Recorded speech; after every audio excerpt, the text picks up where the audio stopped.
ക്രിക്കറ്റിലെ കുറച്ച് അളിയന്മാരെ പരിചയപ്പെട്ടാലോ? പെങ്ങളെ കെട്ടി ശ്രീധനത്തുക തരുമോ അളിയ എന്ന ഡയലോഗ് മുഖത്ത് നോക്കി ചോദിക്കാൻ ഒരമ്മ പറ്റ ചില അളിയന്മാർ ലോക ക്രിക്കറ്റിലുണ്ട്.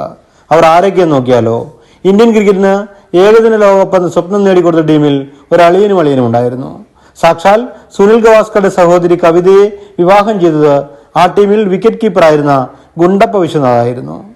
ഓരോ അണുവിലും ഇന്ത്യ വിരുദ്ധനായ ബംഗ്ലാദേശി ക്രിക്കറ്റർ മുഷ്ഫീഖർ റഹീം വിവാഹം ചെയ്തിരിക്കുന്നത് സഹതാരമായ മഹമ്മൂദുള്ള റിയാദിന്റെ ഭാര്യ സഹോദരി ജന്നത്തുള്ളിനെയാണ്. പാക് താരം കമ്രാൻ അക്മൽ വിവാഹം ചെയ്തിരിക്കുന്നത് സഹതാരം ഉസ്മാൻ ഖാദറിന്റെ സഹോദരി നൂർ അമ്നയാണ്. പഴയ സ്പിൻ ഇതിഹാസം അബ്ദുൽ ഖാദറിന്റെ മകളുമാണ് നൂർ അമ്ന. പാക് താരം സലീം മാലിക്കിന്റെ ഭാര്യ സഹോദരിയാണ് ഇജാസ് അഹമ്മദ് വിവാഹം ചെയ്തിരിക്കുന്നത്.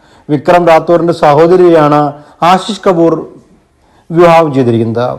സൗത്ത് ആഫ്രിക്കൻ താരം ഫാഫ് ഡുപ്ലസിന്റെ സഹോദരി റമി റെയ്മേഴ്സിനെയാണ് സഹതാരം ഹാർദൌസ് വിൽജോൺ വിവാഹം ചെയ്തിരിക്കുന്നത്. അങ്ങനെ പറഞ്ഞാലും തീരാത്ത അളിയന്മാരുടെ കഥകൾ ഇനിയും തുടരും.